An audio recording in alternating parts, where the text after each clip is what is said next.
ఇప్పుడు షర్మిల కొత్తగా మళ్ళీ ప్రత్యేక హోదా అది ఆమె కూడా ప్రత్యేక హోదా అంటే కాంగ్రెస్ పార్టీ యాక్చువల్ గట్టిగా చెప్పింది. కాంగ్రెస్ పార్టీ వాళ్ళు ఏమంటే మేము కేంద్రంలో అధికారంలో వస్తే మేము ప్రత్యేక హోదా ఇస్తామని చెప్పారు.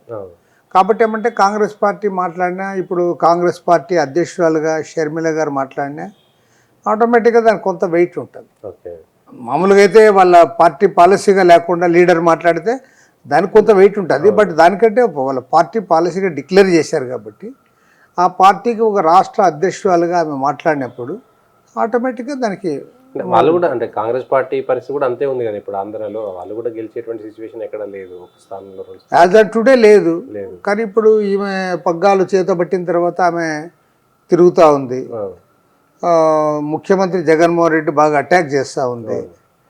తర్వాత ఒక పొలిటికల్ పాయింట్ పదే పదే చెప్తా ఉంది, ఇక్కడ రాష్ట్రంలో ఎవరిని గెలిపించినా అటు తెలుగుదేశం పార్టీ ఇటు వైఎస్ఆర్ వాళ్ళు ఇద్దరు కూడా కేంద్రంలో ఢిల్లీలో మోడీకి వంత పాడుతూ ఉన్నారు, ఆయనకి మద్దతు ఇస్తూ ఉన్నారు అనే అంశాన్ని ఆమె బాగా ప్రబలంగా తీసుకుపోయింది. రెండోది వచ్చిన కేంద్రం సపోర్ట్ లేకపోతే రాష్ట్రం మనగడ స్థితి లేదు అనేటువంటిది ఒప్పుకోవాల్సిన నిజంగా అది దానికి వేరే. కానీ వీళ్ళు అట్లా కాదు కదా, వీళ్ళు అవుట్ రైట్గా మద్దతు ఇస్తున్నారు. అక్కడ ఒకే రాష్ట్ర ప్రయోజనాల కోసము కేంద్రంతో సహకరించి పనిచేయడం అనేది అది ఈవెన్ కమ్యూనిస్ట్ గవర్నమెంట్ ఉన్నా చేయాల్సిందే, దాన్ని ఎవరు కాదనరు కదా. ఇప్పుడు ఇక్కడ తెలంగాణలో కాంగ్రెస్ గవర్నమెంట్ వచ్చింది, నిత్యం పోయి ప్రైమ్ మినిస్టర్తో తగాదేం పడడు కదా. ప్రైమ్ మినిస్టర్ కలిసినా సెంట్రల్ మినిస్టర్ కలిసినా ఆ స్కీములు రావాల్సిన నిధులు వాటి కోసం సహజంగా కలుస్తారు. దాన్ని మీరు ఎట్లా చూస్తారు అంటే షర్మిల జగన్ను వదిలేసి రావడం, అంటే తెలంగాణలో పార్టీ పెట్టింది, మళ్ళీ వదిలేసి ఆంధ్రాలో కాంగ్రెస్లో చేరి పిసిసి ప్రెసిడెంట్ అయింది, అంటే దాన్ని పార్టీగా ఎట్లా చూస్తారు, వ్యక్తిగా దాన్ని ఎట్లా మీరు విశ్లేషిస్తారు సార్?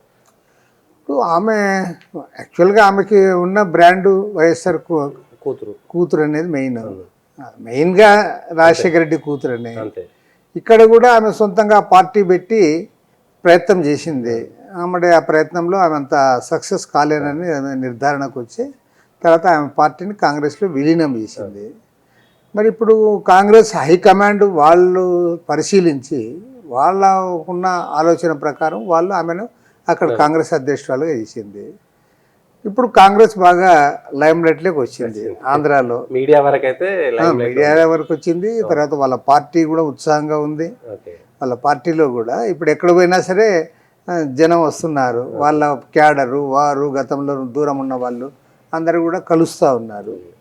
సహజంగా మన తర్వాత మీడియా కూడా they are giving very good importance ఇంతకు ముందుతో పోల్చినప్పుడు. ఇప్పుడు తర్వాత ఆమె కూడా ఇష్యూస్ మాట్లాడుతూ ఉంది. ఒకవైపు ఏమో జగన్మోహన్ రెడ్డిని బాగా అటాక్ చేస్తూ ఉంది, రెండోది పొలిటికల్ ఇష్యూస్ ఏవైతే ఉన్నాయో వాళ్ళ పాలసీ కూడా మాట్లాడుతూ ఉంది. బట్ చూడాలి ఇన్ ఫ్యూచర్, ఇప్పుడిప్పుడు యాజ్ ఆన్ టుడే చెప్పలేము, బట్ ఎంత ఏ మేరకు ఆమె ఇది చేయగలుగుతుందనే చూడాలి. షర్మిలకు సంబంధించినటువంటి రెండు అంశాలు తెరపైనకి వస్తున్నాయి, చర్చ జరుగుతుంది. ఒకటి, జగనే వెనక ఉండే ఆమెతో నాటకం ఆడిస్తున్నాడు మళ్ళీ గెలవడం కోసం అనేటువంటిది ఒక వర్గం చేస్తున్నటువంటి వాదన. రెండవ వర్గం ఏంటంటే చంద్రబాబు నాయుడు అంటే జగన్కు షర్మిలకు ఉన్నటువంటి కుటుంబ తగాదాలు వాడుకోవడం కోసం చంద్రబాబు నాయుడే కాంగ్రెస్కి పంపించేసి కొంత చేస్తున్నాడు అనేటువంటిది వస్తుంది. అంటే ఎట్లా అర్థం చేసుకోవచ్చు సార్ దాన్ని?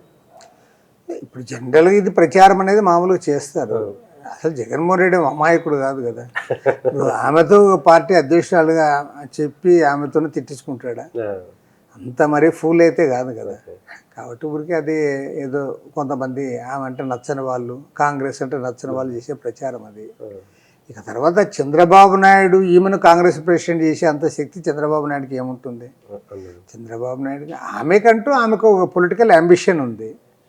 ఆమె పొలిటికల్ అంబిషన్ లేని ఆమెను ఎవరైనా తీసుకుని వచ్చి పెడితే వాళ్ళు ఏదో చెప్పింటే ఈమె చేసిందని అంటారు. ఆమెకు పొలిటికల్ అంబిషన్ ఉంది కాబట్టి అక్కడ జగన్మోహన్ రెడ్డి కోసం ఆమె పాదయాత్ర తిరిగింది 1000 కిలోమీటర్లు. మరి తర్వాత సహజంగా ఆమె ఆశించి ఉండొచ్చు అధికారం వచ్చిన తర్వాత తాను కూడా సముచిత స్థానం ఇస్తారని, అది ఇవ్వలే.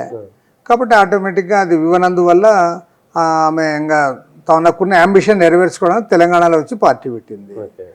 మరి తెలంగాణలో పరిస్థితులు ఆమెకు అనుకూలంగా రానందువల్ల ఇప్పుడు కాంగ్రెస్లో చేరింది. కాంగ్రెస్లో చేరిన తర్వాత ఇప్పుడు ఆమెకు ఒక మంచి అవకాశం ఇచ్చారు కదా వాళ్ళు. అంటే ప్రజలు నమ్ముతారా? ఆల్రెడీ జగన్ రాజశేఖర రెడ్డి బ్రాండ్ అని ఆల్మోస్ట్ జగన్ మొత్తం తీసేసుకున్నాడు. మళ్ళీ షర్మిల కొత్తగా వస్తే అంటే కుటుంబ తగాదాల ద్వారా వచ్చి ప్రజల్లోకి వెళ్తే నమ్మేటువంటి అవకాశం ఉంటుందంట? ప్రజల్లో ఎట్లా దాన్ని రిసీవ్ చేసుకుంటారు? ఇలా ఇప్పుడు ఆమె చెప్తోంది కదా, రాజశేఖర్ రెడ్డి బ్రాండ్ అని చెప్తున్నాడు, కానీ రాజశేఖర్ రెడ్డి దానికి భిన్నంగా, ఆయన ఆశయాలకు భిన్నంగా ఈయన గవర్నమెంట్ నడుపుతున్నాడు.